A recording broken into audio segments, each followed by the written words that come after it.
let's look at an application of the sum identity for sine as a way of finding sine of the sum of two angles where we don't even know what the two angles are, but we have enough information about them to compute what sine of the sum is. So let's take a look here. We're given that sine of x is 4/5, and we're told that x is in quadrant 2. That is enough information to determine what x is. Similarly, cosine of y is 5/13, and y is supposed to be in quadrant 4. And that again is enough information to determine y. So let's draw axes here and use that to figure out what x and y are and what their other trig values are. So for x, we're told we're in quadrant 2, and we're told that sine of x is 4/5. So we can draw ourselves a reference triangle where the leg, the y, is 4, and the r, the radius, the hypotenuse, is 5. And now a little bit of Pythagorean theorem tells us that this other leg here is going to be length 3, but because we're in quadrant 2, that we think of that as minus 3. And so the point here then is minus 3, comma 4. And so we can now draw in what x is. X is this angle. Now similarly, let's do what y is. So let's draw axes for y. And y is in quadrant 4, so I'll draw my quadrant like this. And we're told that cosine of y is 5/13. Remember, cosine is adjacent over hypotenuse, so we're going to draw a triangle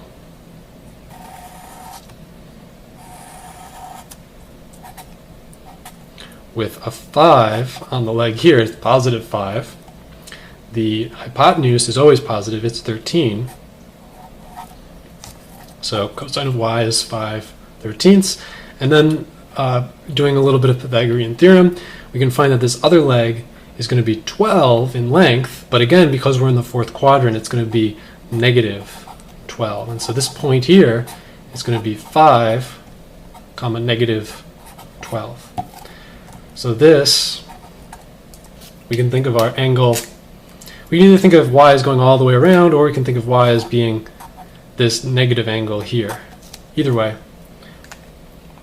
Now we have all the information we need to compute sine of x plus y. Remember, sine of x plus y requires us to know not just sine of x, but also cosine of x, and not just cosine of y, but also sine of y. So let's compute sine of x plus y using our sum formula for sine. So remember, the sum formula says we take sine of the first angle times cosine of the second angle, and then we take plus cosine of the first angle times sine of the second angle. So we have sine x cos y plus cos x sine y. Well, some of that information we were given, and some of it we just figured out. So let's see, we have sine of x, that we were told was 4/5. And then we have times cosine of y. Let's see, what cosine of y we were told as well was 5/13. And then we add cosine of x. Well, cosine of x, remember, cosine is adjacent over hypotenuse, so negative 3/5. And then sine of y, well, sine of y, sine is opposite over hypotenuse, so negative 12/13. Now we can just simplify this, and we have a common denominator of 65. So we're going to have 20, and then a negative becomes a positive 36 all over 65. And so simplifying, we get 56 over 65. That is our value of sine of x plus y.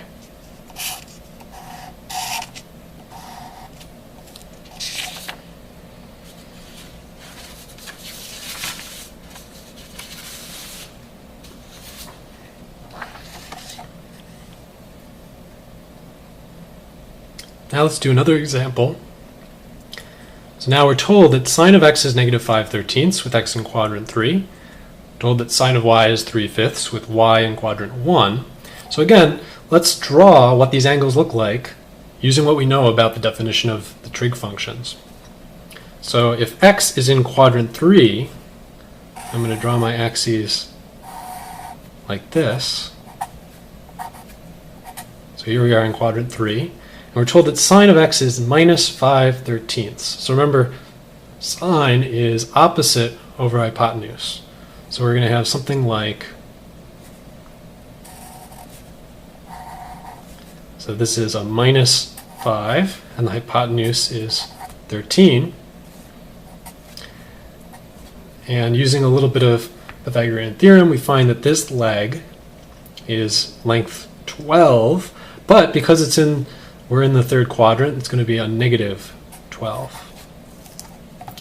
So that's going to be our angle x. It's going to look like this. So that's our angle x. And now let's figure out angle y. We'll draw a similar diagram. Y is in quadrant 1. So I will draw my first quadrant like that. We're told that sine of y is 3/5. And that is opposite over hypotenuse. So this is our angle y in here. And you are probably familiar with the 3, 4, 5 right triangle, so this leg down here is 4, and that makes this point 4, 3. And I didn't label this point, but this point would be negative 12, negative 5.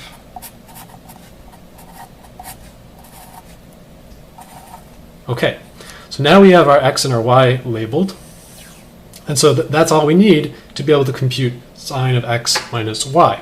So let's see how we can do this. We need to use our difference formula for sine. So what that comes out to be is sine of the first times cosine of the second. And the signs match with sine, so it's minus cosine of x times sine of y. And we have all the ingredients we need here. We were told some of it, and we've derived the rest of it. So what is sine of x? Well, sine of x we were told was minus 5/13. And what is cosine of y? Well, if we consult our diagram over here, cosine of y is adjacent over hypotenuse, 4/5. And we have minus, now cosine of x. If we consult our diagram for x, cosine is adjacent over hypotenuse, so minus 12/13.